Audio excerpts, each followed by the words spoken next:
Bonjour à tous, ceux que je n'ai pas encore salués. Bienvenue. Alléluia. On va bénir les enfants. On bénit les enfants avec Dominique et les amis. Thérésia, que Dieu vous inspire, vous conduise et surtout qu'il se révèle à vos cœurs. Parce que le voile a été déchiré. Le voile du temple a été déchiré. Tout a été accompli. Et c'est le moment pour les hommes, pour l'humanité, de rentrer dans la révélation du Fils. Et le Seigneur nous dit qu'on marche de révélation en révélation. Le Père se révèle de révélation en révélation. Et ce matin, la parole que j'avais, avant de commencer à prêcher, c'est de dire, il faut que tu naisses de nouveau. Il faut que tu naisses de nouveau. J'aimerais que tu dises à ton voisin, à ta voisine, il faut que tu naisses de nouveau. Je ne sais pas si tu comprends cette parole, mais il faut que tu naisses de nouveau.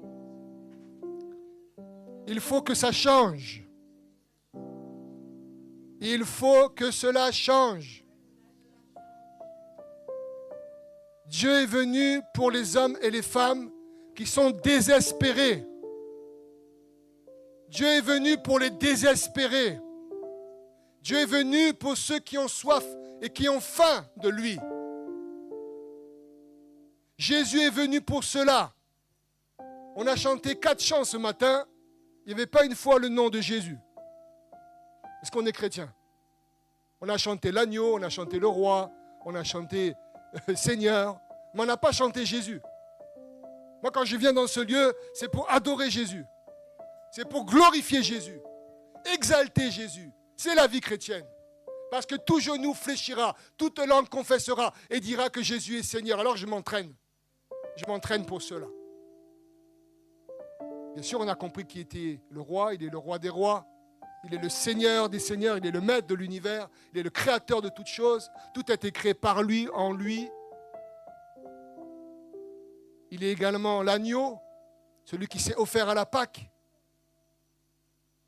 Cet agneau sans défaut que les Israélites offraient pour le pardon de leurs péchés. Lui, il a pris tous les péchés à la croix comme un agneau, comme un homme qui est le Fils de Dieu, qui n'avait jamais péché et qui n'a pas péché. Et c'est pour cela qu'on peut marcher à sa suite. Es-tu vraiment désespéré de Jésus? Tu es venu dans ce lieu vraiment avec une soif et une faim de lui. Es-tu venu vraiment que pour lui ce matin dans ce lieu? Si tu viens que pour lui, ensuite tu peux connecter avec son corps qui est là. Dieu cherche des hommes et des femmes passionnés. Dieu cherche des hommes et des femmes entiers. C'est pour cela qu'il y a le mot entier dans mon nom de famille. Je n'ai pas choisi. Oui, mais il n'y a pas de hasard. Dieu cherche des hommes et des femmes qui sont à fond pour lui, qui lâchent tout pour lui.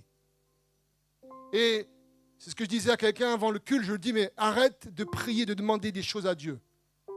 Je dis, arrête de demander des choses à Dieu, mais donne à Dieu. Donne-lui ton cœur, donne-lui ta vie, tes pensées, tes désirs, tes souhaits. Lui, il va s'occuper de toi ensuite. Les gens du monde s'inquiètent pour ce qui va se passer après. Mais nous ne sommes pas dans cette dynamique. Nous donnons nos vies à Dieu. Et quand nous sommes morts à nous-mêmes, c'est là que lui peut commencer à vivre. Il faut qu'on change de mentalité. Il faut vraiment changer de mentalité. Je parle, quand j'ai dit on, hein, je n'ai pas dit vous. Je suis avec vous. On est une famille. On est une église. On est un peuple. On est un des sacrificateurs pour Dieu le Père. Il faut vraiment qu'on change. Est-ce que vraiment on est désespéré ce matin? Est-ce que vraiment tu as soif que les choses changent? Moi, ma vie, je veux qu'elle change. Pas que je ne sois pas heureux. Je suis heureux. Mais je veux qu'elle change pour la gloire de Jésus. Parce que Jésus marche avec moi et il veut m'emmener plus loin et plus haut en lui et pour lui.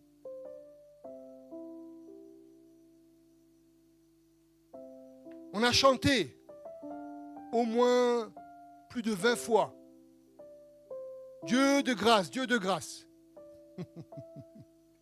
Mais pour vivre dans la grâce, il faut suivre le flot de la grâce.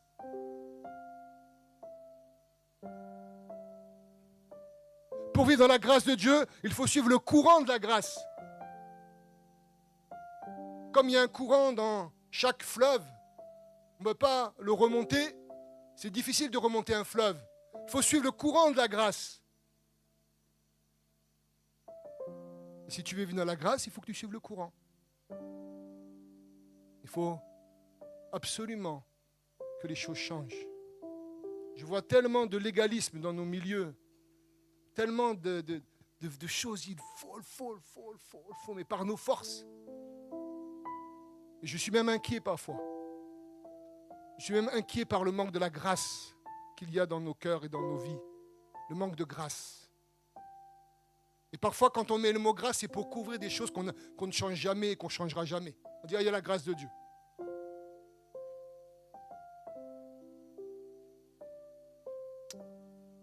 La vie chrétienne, c'est une vie de transformation. La vie chrétienne, c'est une vie glorieuse où nous sommes appelés à être la lumière et le sel du monde et la lumière. La vie chrétienne, c'est la plus belle de toutes les vies. Pour rien au monde, je changerai ma vie. Pour rien au monde, je changerai de Dieu. Quand le Dieu de la vie vient se révéler à toi, tu ne peux plus changer après. Et c'est pour cela que dans ce message, j'ai intitulé le début du premier titre, j'ai fait des sous-titres. J'ai fait un truc, une mayonnaise. J'ai fait une mayonnaise. J'ai fait le premier, il y a deux titres en un titre. Nos actions parlent plus que nos mots. Nos actions parlent plus que nos mots. Et à qui vous pensez immédiatement dans la Bible? Quel groupe de personnes? Nos actions parlent plus que nos mots. Les pharisiens, les scribes et les pharisiens, les religieux de l'époque. Vous savez, Jésus a été, quand vous relisez les évangiles, assez compréhensif avec les Romains. Les Romains, qui étaient des envahisseurs de la terre de Dieu, que Dieu avait donnée comme promesse à son peuple, la terre de Canaan, ils avaient envahi la terre, ils abusaient de la terre sainte, ils étaient connus comme des soldats sanguinaires, très durs, rugueux, mortels, pas du tout tendres. Et Jésus va être assez cool, assez tranquille.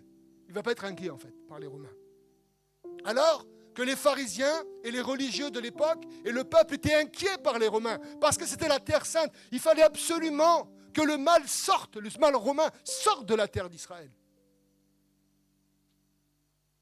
Et Jésus, qui était venu comme le Messie, qui est le Messie, pour les Juifs, le Messie devait chasser l'occupant. Et Jésus ne va pas se concentrer sur les Romains. C'est bizarre, parce que Jésus va se concentrer sur ceux qui sont appelés à être la lumière. Et ceux qui s'étaient appelés à être la lumière, à recevoir le Messie, c'était le peuple d'Israël. Donc l'Éternel va envoyer un prophète qui s'appelle Jean-Baptiste. Et Jean-Baptiste va préparer le chemin du Seigneur. Et nulle part on trouve ce désir de chasser le mal de la terre. Non, parce que le désir de Jésus, c'était que tout le peuple se tourne vers lui. Que toute la nation soit sauvée. C'était le cœur de Jésus. Et donc il va se concentrer sur le légalisme. Il va se concentrer sur le pharisianisme. Il va se concentrer sur les choses religieuses négatives qui ne libèrent pas le peuple. Jésus va même dire, rendez à César ce qui est à César et à Dieu ce qui est à Dieu.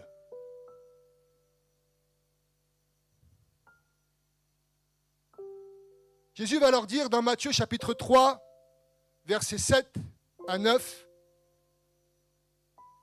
Donc Jésus va arriver vers son cousin Jean-Baptiste et il va vouloir prendre le baptême. Bien sûr, Jésus n'est pas de péché, mais il obéit à Dieu et il prend ce baptême pour montrer le chemin. Matthieu chapitre 3, versets 7 à 9. Mais voyant venir à son baptême beaucoup de pharisiens et de Sadducéens, il leur dit. Donc Jésus commence, là il n'a pas encore commencé le ministère réellement, il est déjà dur avec... Il y avait les Romains qui étaient là. Il y avait un délégué de l'empereur qui était là. Il y avait des autorités, des soldats, des casernes, etc. Il surveillait dans les rues. Et Jésus va s'occuper de son peuple. Pourquoi ? Parce qu'il voulait que le peuple accueille le Messie. Jean-Baptiste était là pour préparer le chemin de Jésus. Et ceux qui vont se faire baptiser du peuple vont suivre Jean-Baptiste et une partie ne va pas refuser le baptême. Et ceux qui refusent le baptême, c'est les religieux, les pharisiens et les autres. Ils vont refuser le baptême de Jean-Baptiste qui préparait le chemin du Seigneur. Donc ils sont là pour observer. Mais voyant venir à son baptême beaucoup de pharisiens et de sadducéens, il leur dit, race de vipères. 3 premiers mots. La vipère, quand vous pensez à la vipère, vous pensez à la quoi ? Voilà, au venin, à la mort. Il n'y avait pas d'antivenin à l'époque. Race de vipères, qui vous a appris à fuir la colère à venir ? Et il leur dit au verset 8, produisez donc du fruit digne de la repentance. Et ne prétendez pas dire en vous-même, nous avons Abraham pour père, car je vous le déclare, dans ce cas, ces pierres-ci, Dieu peut susciter des enfants à Abraham. Jésus leur dit, produisez donc du fruit digne de la repentance. Voilà comment son service, vous voyez de l'amour là, ça doit choquer les églises. Vous voyez de l'amour dans ses paroles ? Et vous ne répondez pas. Est-ce que ces premières paroles de ministère sont des paroles d'amour ?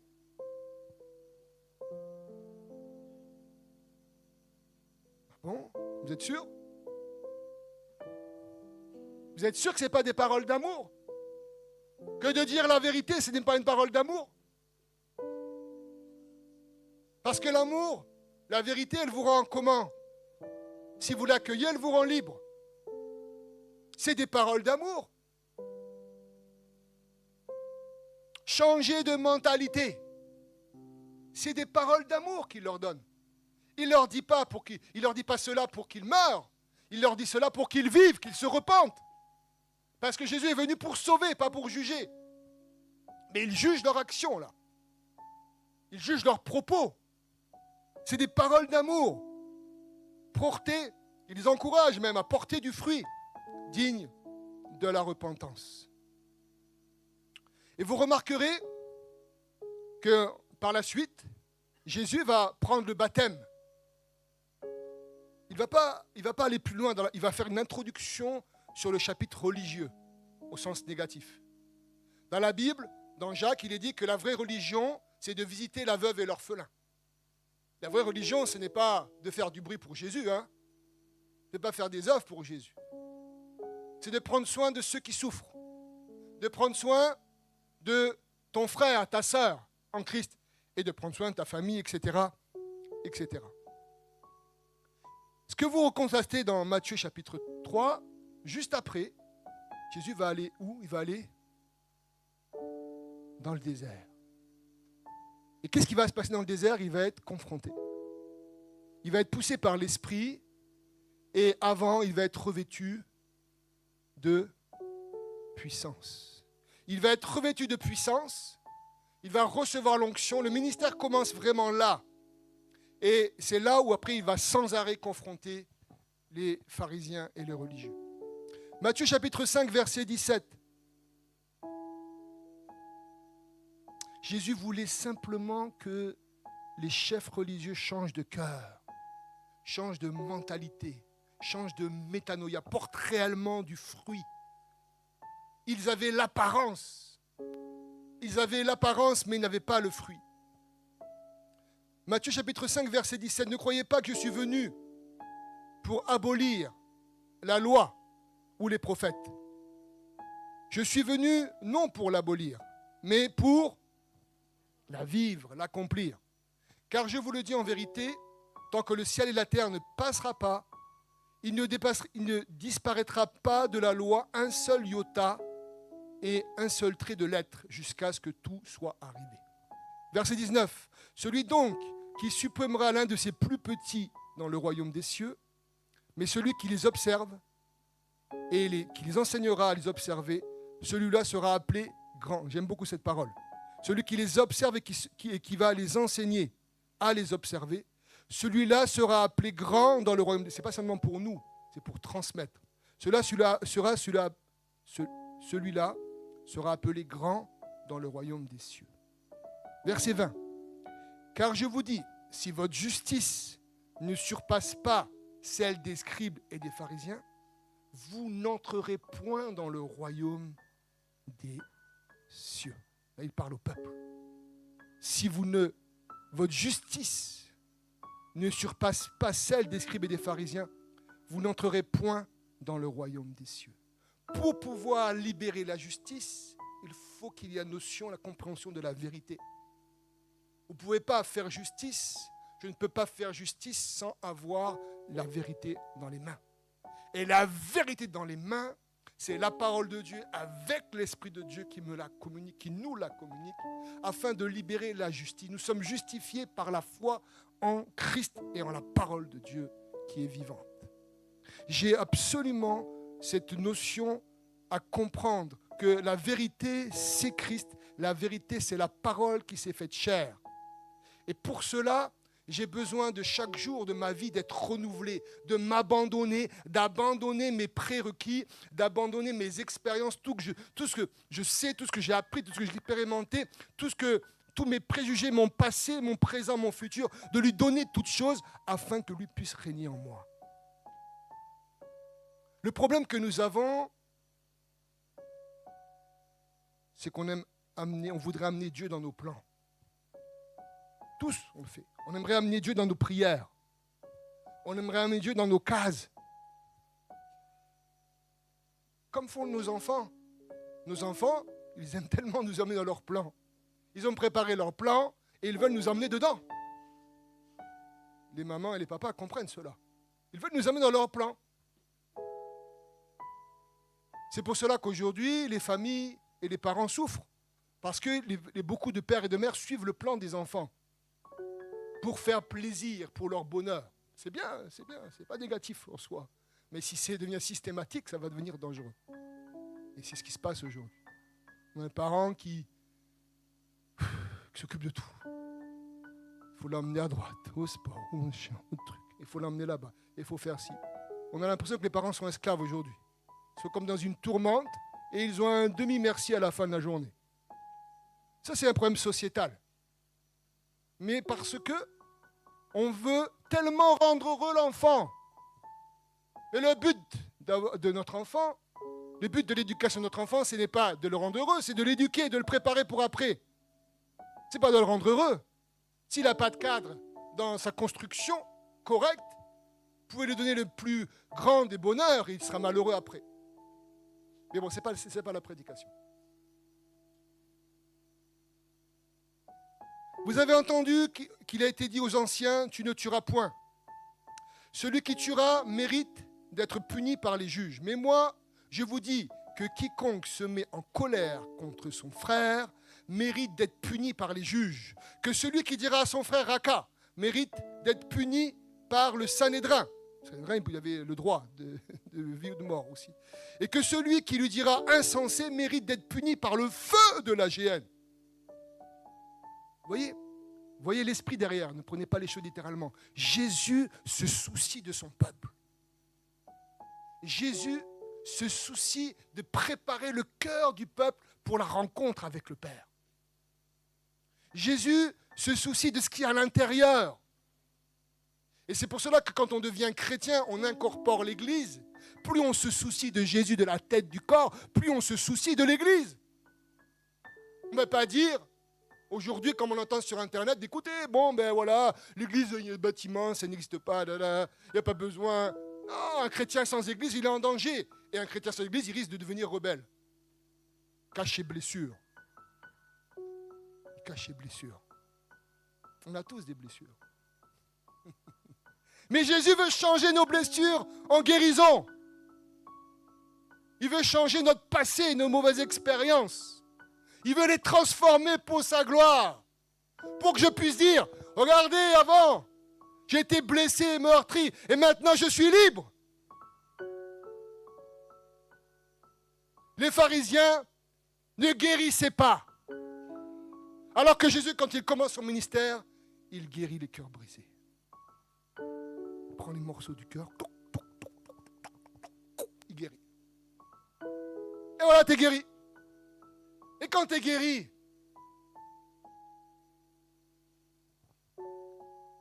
tu dis, Jésus m'a guéri. Jésus m'a guéri. Quand j'ai commencé le processus de le salut, parce que j'ai bien dit le processus du salut, avec Jésus. Quand j'ai commencé la guérison intérieure, ça a mis quelques temps avant de démarrer. Quand cela a commencé, j'avais des amis athées. Et athées, ils étaient juifs mais athées. Ils faisaient des fêtes, mais athées. Et je déjeune avec eux. Et il me dit, Frédéric, on te connaît depuis des années. On ne croit pas en Dieu. On est juif, mais on ne croit pas en Dieu. Nous, mon mari a fait 2 psychothérapies. Donc c'est 7 et 7, je crois, de mémoire. 7, et moi j'ai fait 7 ans. Et ils me disent les deux, il n'y a que Dieu qui peut faire ce qui se passe dans ta vie. Il n'y a que Dieu qui peut faire cela dans ta vie. J'ai rien fait. Mais j'avais soif. J'étais désespéré. J'étais au bout de ma vie. Je criais à lui, je ne savais pas que je criais à lui. Et peut-être que dans ce lieu, tu cries à Jésus. Mais tu ne sais pas comment crier. Mais à l'intérieur, il y a une voix qui crie. Et Jésus est venu pour toi. Il est venu pour ceux qui crient, pour ceux qui sont à bout. Il n'est pas venu pour ceux qui sont bien. Parce qu'il est le grand docteur. Il n'est pas venu pour les bien portants. Ce n'est pas moi qui le dis, c'est la Bible qui le dit, c'est lui qui le dit. Il est venu pour les malades. Moi, je dis, je suis un malade. Si tu n'es pas malade, tu n'as pas besoin de Jésus. Et on est tous des malades du péché. Tous les jours, on a besoin d'être guéris. On a besoin d'être lavés, sanctifiés. Il faut que tu t'humilies ce matin. Entends la voix de l'Esprit, mon ami. Il faut t'humilier ce matin. Pas devant moi, mais il faut que ton cœur s'humilie ce matin. Là, je suis en train de parler comme un évangéliste. Là, j'ai fait le ministère d'évangéliste ce matin. J'ai prévu d'enseigner, mais ce n'est pas ça. Il faut que tu t'humilies ce matin devant Dieu. Il faut que tu lâches devant Dieu. Afin que la grâce puisse couler dans ta vie.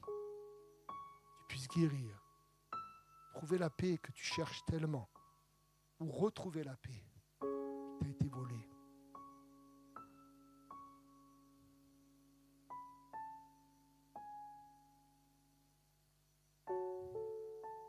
Vous avez remarqué que Jésus parle de celui qui se comporte mal avec son frère.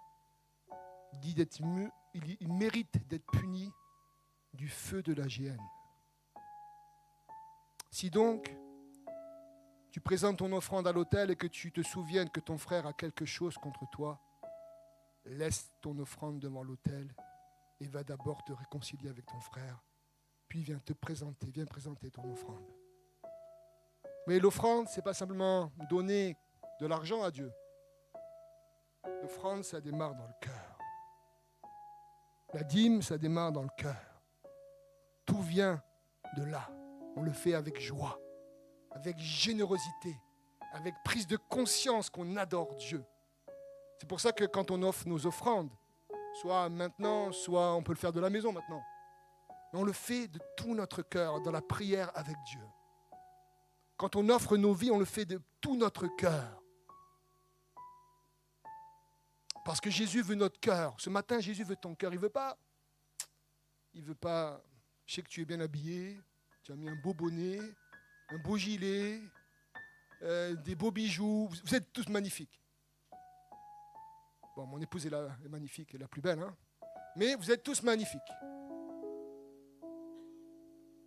Mais c'est bien. Tu as bien coupé la barbichette. Mais Dieu veut ton cœur. Dieu veut nos cœurs. Si on lui donne tous nos cœurs ce matin, tous ensemble, de manière nouvelle. Ne me dis pas, j'ai prié avant de venir, j'ai déjà donné mon cœur. C'est pas ça que je te dis. Je ne parle pas de ça. Je ne parle pas de ça. Quand on donne nos cœurs, on l'adore ensemble. Je peux prêcher et l'adorer. Je peux te regarder et l'adorer. Tu peux m'écouter et adorer Dieu en même temps. Le louer, le prier dans ton cœur. Pour les religieux, ce n'est pas ça la prière. Mais pour Dieu, c'est la prière. Le fait de donner ton cœur à Dieu, d'adorer Dieu, tu es dans la prière. Oui, mais je ne prie pas, je ne sais pas. Combien de fois vous avez dit, je ne sais pas prier? Vous avez déjà entendu ça combien de fois dans l'église? Je ne sais pas prier, j'ai prié. Tu sais parler. Tu sais prier. Donne ton cœur.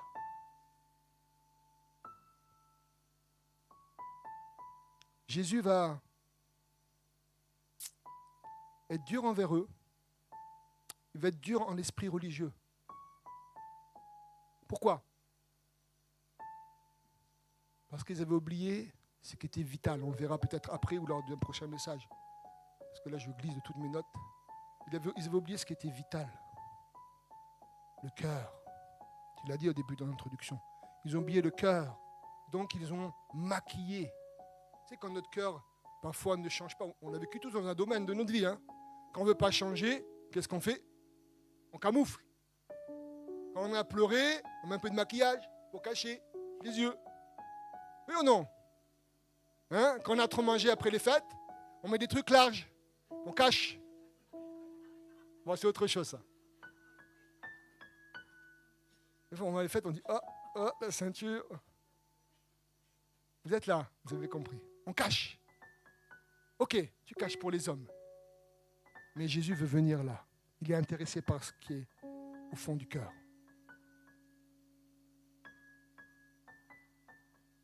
Il veut ton cœur ce matin. Il veut ta vie. Est-ce que tu sais que maintenant, là, tout de suite, tu peux tout recommencer avec Jésus? C'est ça que j'aime dans l'Évangile. Combien de fois j'ai recommencé ma vie? Je ne sais pas, des milliers de fois depuis que je suis chrétien.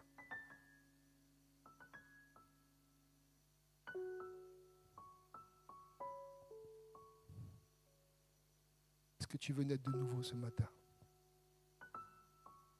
Amen. Est-ce que tu veux naître de nouveau ce matin?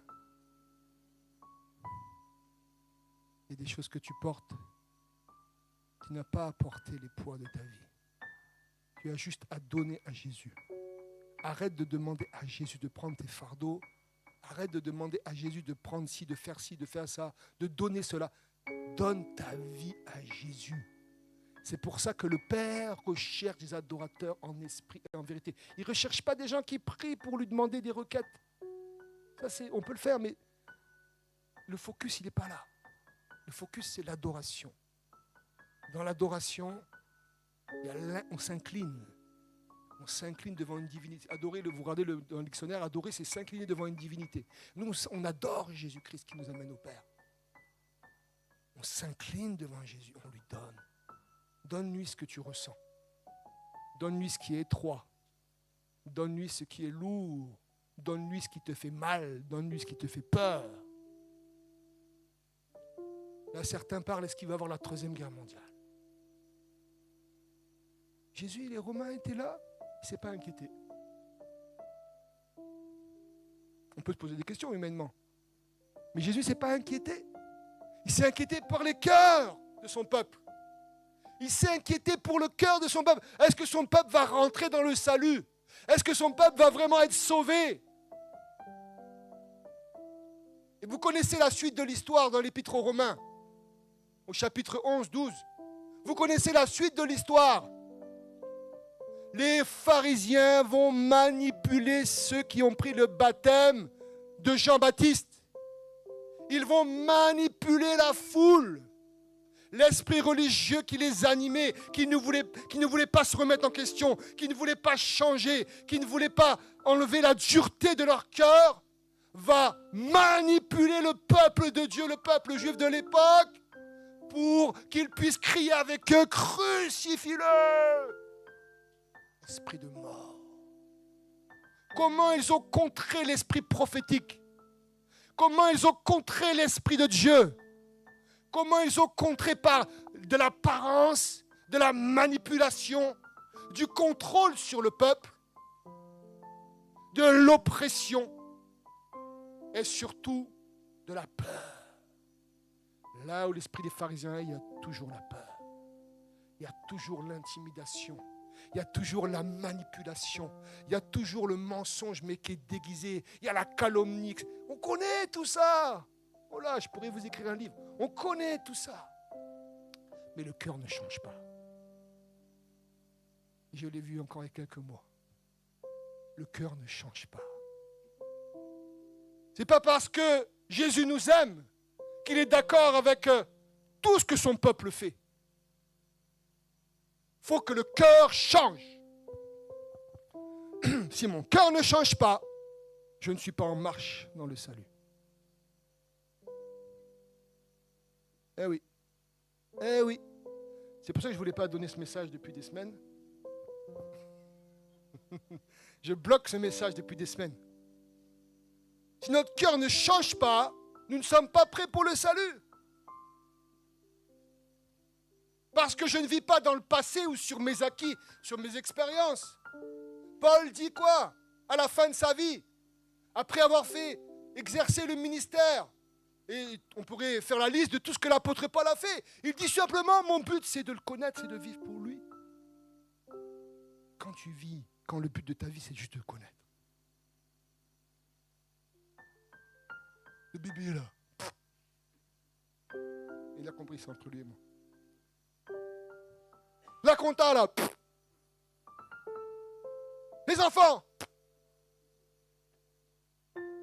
Les soldes. Mesdames.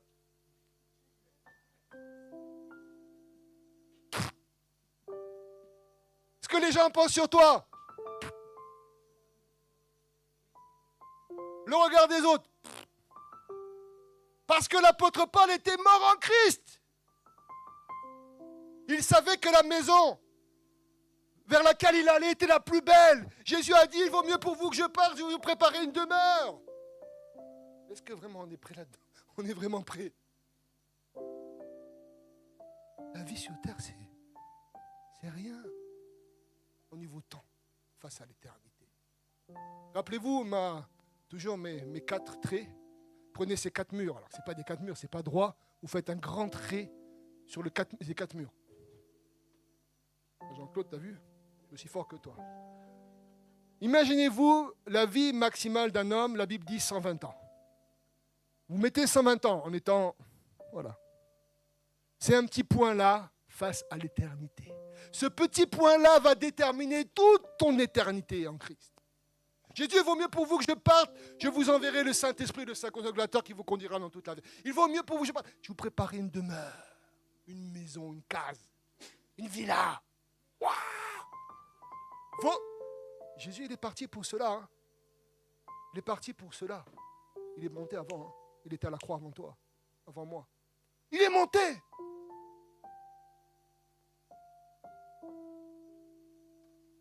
Il est monté.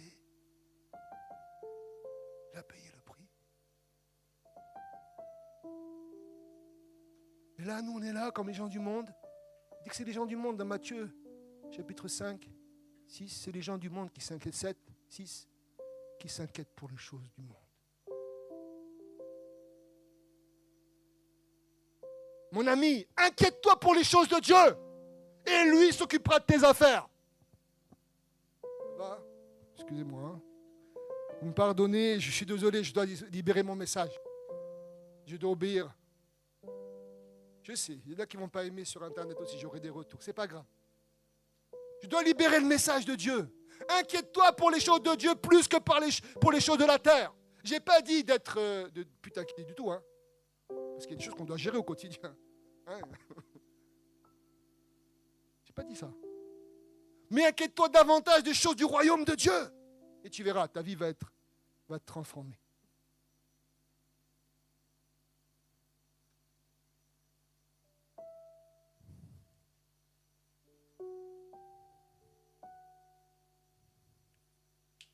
Ryan, Dylan, venez là.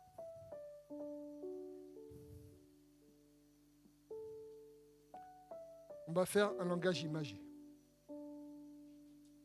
Lui, il est Jésus. Lui, il est le chrétien. D'accord? Entoure-le de tes bras. Voilà. Quand vous venez à Christ, Dieu vous entoure comme cela. Vous rentrez du royaume des ténèbres, c'est tout noir, au royaume de la lumière. Je savais que j'allais les faire rire, pour les détendre un peu. Comme je suis un peu dur, je vais les détendre un peu. Donc, il a mal? Il a pas mal. Tu le caresses en même temps. Tu peux le caresser et le bénir. Donc, imaginez, Jésus vous entoure.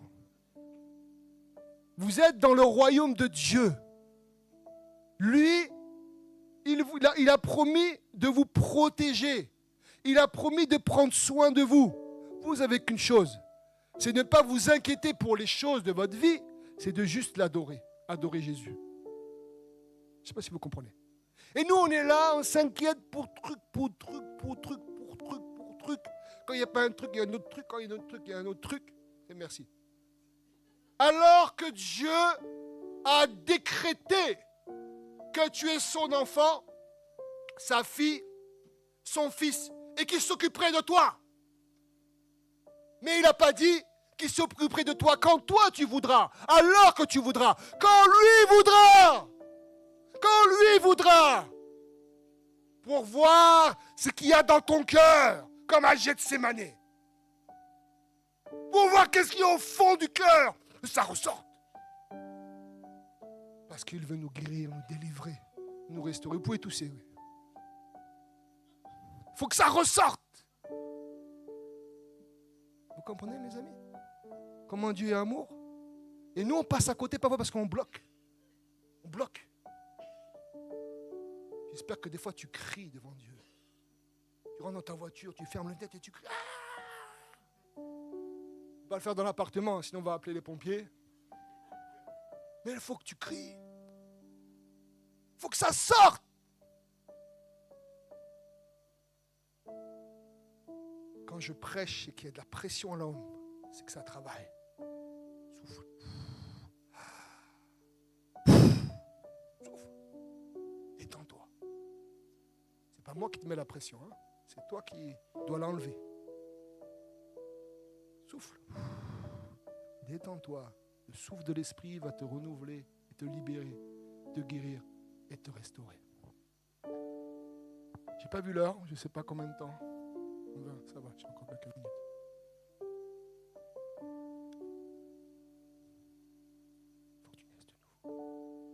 Il faut que tu naisses de nouveau. Il faut que tu naisses de nouveau. Ne me dis pas, je suis chrétien.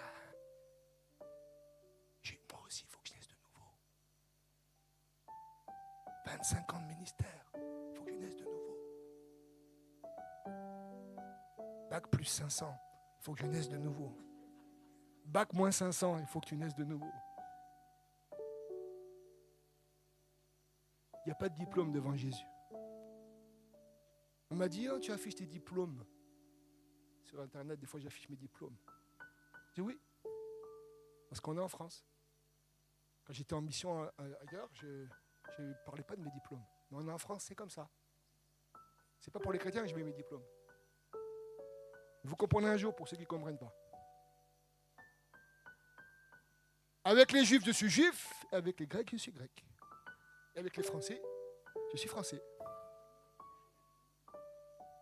Mais bon, avant d'être français, je suis citoyen du ciel. Donc j'ai une culture qui s'appelle le royaume. Et dans cette culture du royaume, c'est la fin de mon message. Dans cette culture du royaume, qu'est-ce qui prime? L'amour de Dieu! L'amour de Dieu! Et Jésus est venu, car Dieu a tant aimé le monde, qu'il a envoyé son Fils unique. Pour les pharisiens également. Et les pharisiens l'ont crucifié, l'ont fait crucifier. Alors, c'est pas eux, vous avez remarqué. L'esprit religieux, il joue avec les... Tac, tac, tac, tac. Je vais te dire une chose. Si tu viens à l'église et que tu veux venir dans une église parfaite, ne viens pas à l'église. Quitte les églises tout de suite. Je sais, je vous énerve, c'est pas grave. Je sais également sur Internet. Si tu veux venir dans l'église parfaite, ne viens pas dans l'église. Parce que dès que tu rentres, elle est imparfaite.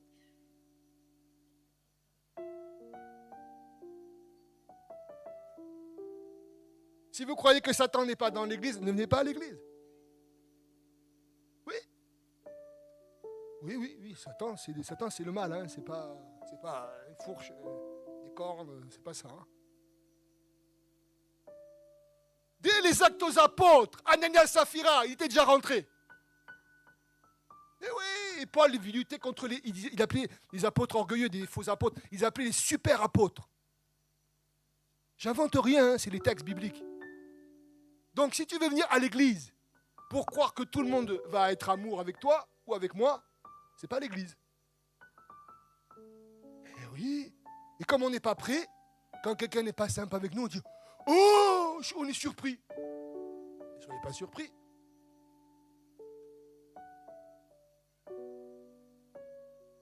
Jésus, il prend 12 hommes, il les oint, il les équipe. Il fait d'eux des hommes incroyables qui guérissent les malades, chassent les démons. Et quand il leur demande de prier avec lui,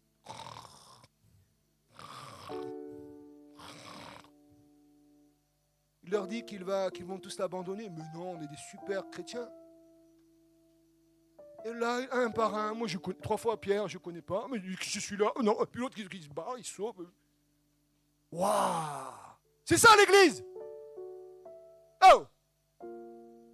Mais quand tu deviens un chrétien qui naît de nouveau, chérie, excuse-moi, je crie un peu. Je vais me faire gronder après. Quand tu es un chrétien qui naît de nouveau, tu n'es plus celui qui vient pour recevoir comme un bébé. Tu deviens un leader de ta vie, un chrétien, un disciple. Et ta vie, c'est donner à l'autre, c'est montrer l'exemple à l'autre. Par tes fruits. Et là, tu ne quémandes pas l'amour. Tu ne dis pas, oh, il m'a pas dit bonjour ce matin, ou m'a fait un demi-bisou. Tu dis, c'est pas grave, je lui pardonne, je vais lui montrer que je sers le Dieu vivant qui aime les ennemis, qui aime les gens différents. Je vais lui montrer, moi. C'est ça le vrai chrétien. Répondre au mal par le bien. C'est ça l'homme qui porte du fruit de la repentance. Là, oh, il m'a pas parlé. Il a dit ça sur moi.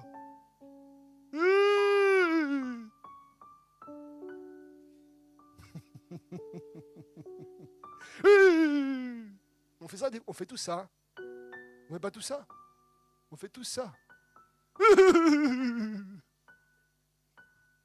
On fait tout ça. À part Sylvie qui est sérieuse. Mais on fait tout ça. Soyez vainqueurs du mal par le bien. Parce que le mal est dans l'église aussi. Et Jésus vient chercher une église sans tache et sans ride.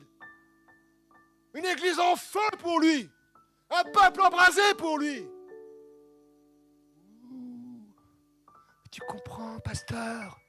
Moi, j'ai un super discernement. J'ai vu lui dans l'église, là. T'as vu, là? Est-ce que vraiment, c'est pas un vrai chrétien? Pas bien que tu me le dis ça, je sais déjà. Pourquoi tu me dis ça? J'ai pas envie de parler de ça. Moi, j'ai déjà vu depuis longtemps.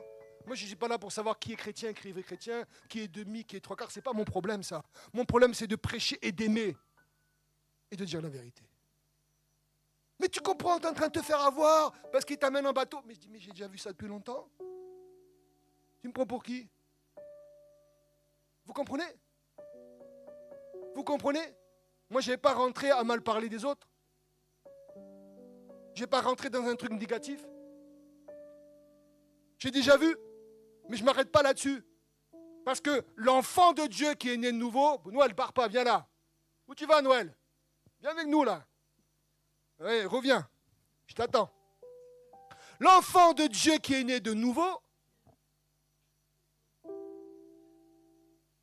quel est le but de sa vie? C'est d'aimer Dieu et d'aimer son frère. Jean 13, 34, 35. C'est par l'amour que vous aurez les uns envers les autres que le monde verra. Le monde verra. Est-ce qu'il voit le monde? L'Église évangélique de France. Ouf, calme-toi, calme-toi. Calme-toi.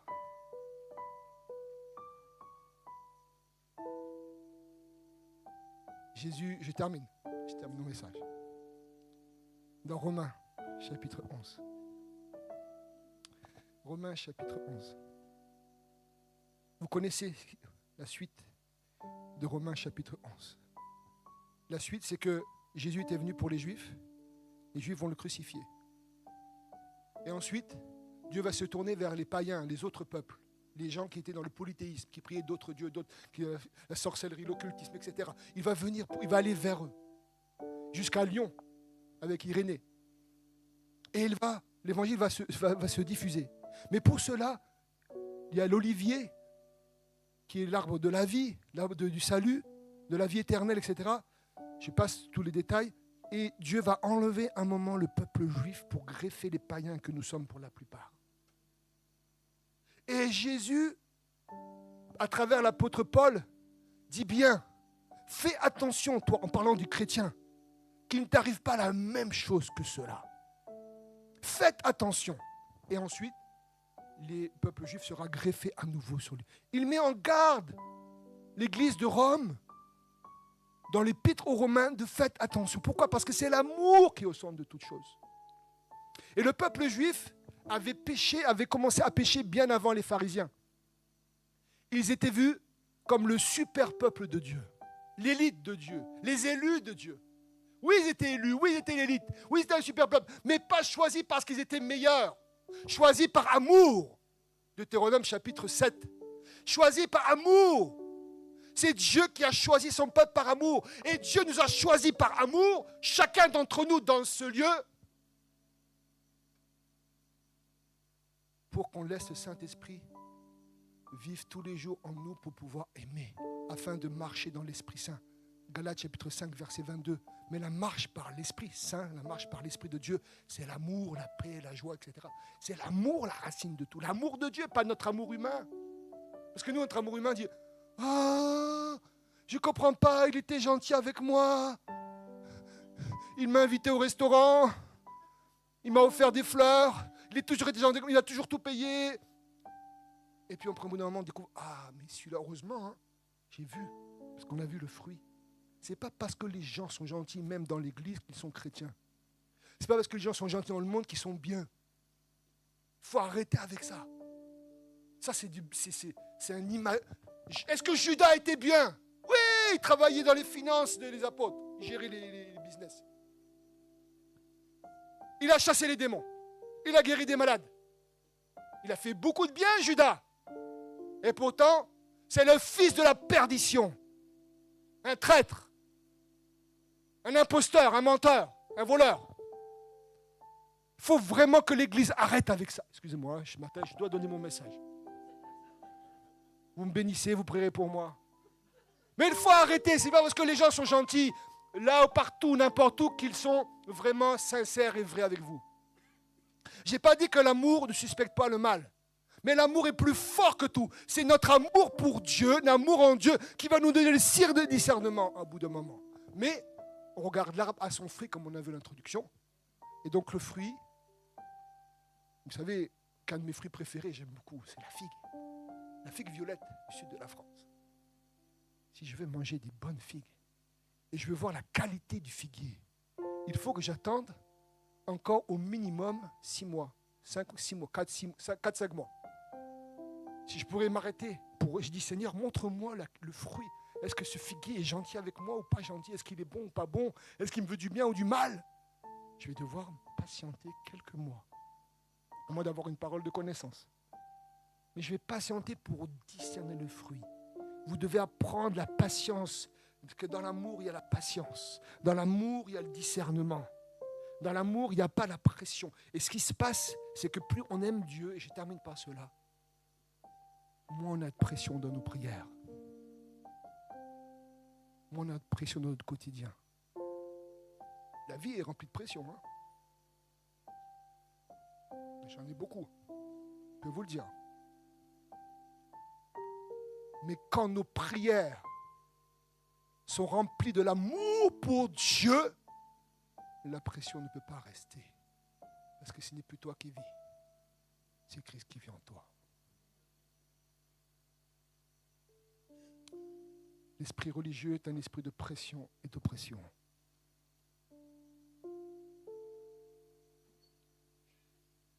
On peut manipuler des églises avec l'esprit religieux. On peut bloquer des peuples dans les clés, on peut bloquer les clés de la connaissance.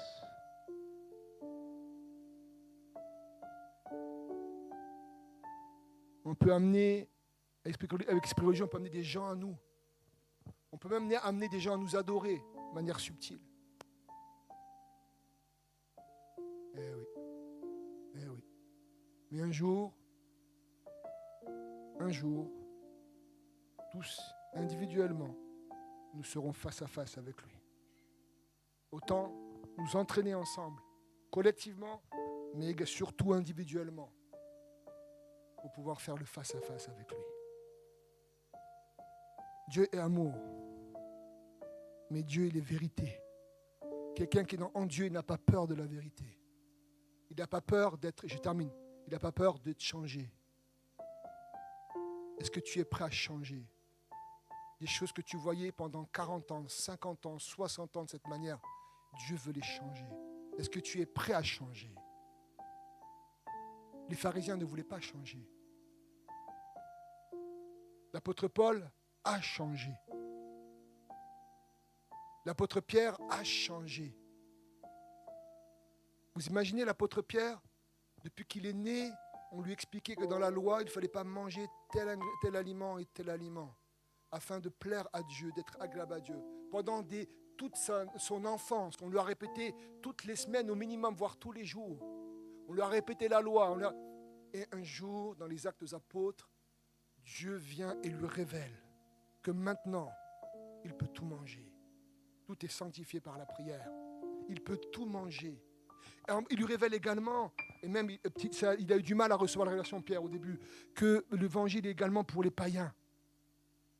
Il est même reparti un peu dans des rites du judaïsme, dans l'épître aux Galates. Il avait du mal à comprendre, mais ils ont changé. Parce qu'à la base, Jésus était venu pour les Juifs. D'ailleurs, sur sa croix, il est écrit « le roi des Juifs ». C'est pour cela que nous devons prier pour les Juifs. Nous devons prier pour Israël, même si nous n'est pas d'accord avec tout, mais on doit bénir le peuple juif. Celui qui me bénira sera béni. Celui qui me maudira sera maudit. Et vous voyez l'histoire. Seigneur, merci pour ta parole. Merci pour ta